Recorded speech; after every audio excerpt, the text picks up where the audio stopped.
Hi there everyone, Luke here from W Audio. Thanks for tuning into the channel guys. My apologies for not posting for quite a while. I think it's been almost a month. So my apologies guys. So first off, I've got two things guys. First things first is that please guys stay tuned. There's going to be some really cool videos coming up in the future. I'm planning on eventually getting some wharfedales from overseas, the ones that we don't get here in South Africa, which is really going to be cool, like the different models, the more higher end ones as well. So that's going to be really cool in the future to add to the lounge. Another thing is there's going to be some really cool videos regarding doing some filming on the really high-end wharfedales. Just a sneak peek, some powered 21s, 15-inch line race by wharfedale, the really high-end ones with the Bamer drivers, and there's going to be some videos on some Martin audio as well. So stay tuned guys. So talking about the real king of subs here, the WLA 280BX by Wharfedale Pro.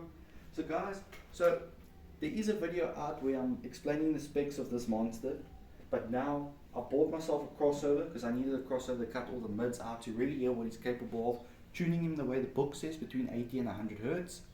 So guys, first off, there's going to be a part 3 because hopefully in the next 2 weeks or so, we're going to really be cranking up this monster and really getting a feel for what he can really do. It's just he might just destroy the lounge, so I do have another spot for him, and we're going to really be doing some testing and really hearing what he can do. But first off, I still have a really good idea on the sub. So first off guys, when you buy this sub, if you're looking at getting like a really big flagship like this one, bear in mind this sub is not built to give you kick. Any sub will give you kick, but basically all the subs in the same class as him, they'll give you that chest thumping bass like these 4-door 15s would give.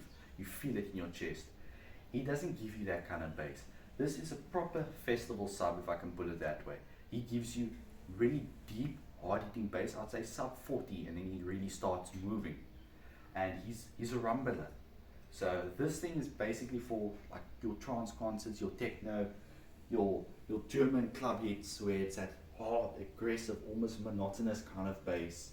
He really rumbles. He's got a boost from 35 hertz down to 25, so in the lower notes he's very hard. He's much louder than a normal sub at those frequencies. So it's really amazing. He's got 4.2-inch voice coils, really massive. He's got the Reason drivers. I might go through some of the specs like I did with the first video. He's got the Reason drivers. It's original Wharfedale drivers.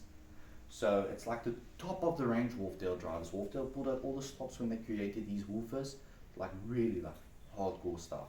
It's got a quad surround, so you can really do some flexing. The woofer almost looks like, I don't have the grill off, it's quite a mission to take the grill off, but guys, the way these woofers look, they almost look like carbon fiber. They've got this like glitter shine to them. They look serious, they look really intimidating.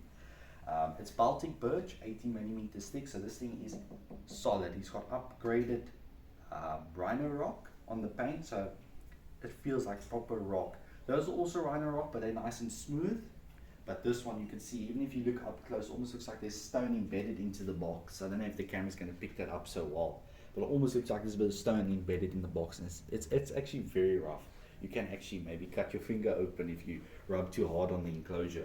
But yeah, just talking about, this is just going to be talking about so far with the crossover. I've cut him off for about 90 hertz, because no matter how much mids you give him, he still doesn't give you kick. He's not designed for that. So even if you play in your 4-inch mode up to 800 hertz, which he's designed for, still you don't get kick out of him. When he still hits that low note, even if he's doing his full frequency range, it's still hard when he hits the low note. So this sub is just very low, but it's very nice. But guys, like if you want to buy him for like, let's say trance hits or 90s club or something like that, he will still do it, but I would say it's like your low deep house, hardcore club hits, your techno with that deep solid rumble, the stuff that your ears start rumbling.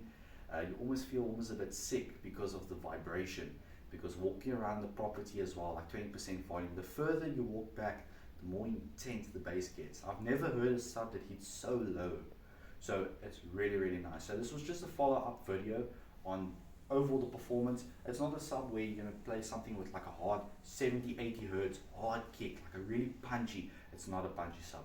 It's very deep, it's very low, very aggressive. When just one more thing, when I bought this sub, my suppliers told me a guy came in a day prior and bought 6 of these for a techno concert, for a festival, because they wanted the rumble. And they were doing like over 10,000 people with 6 of these things.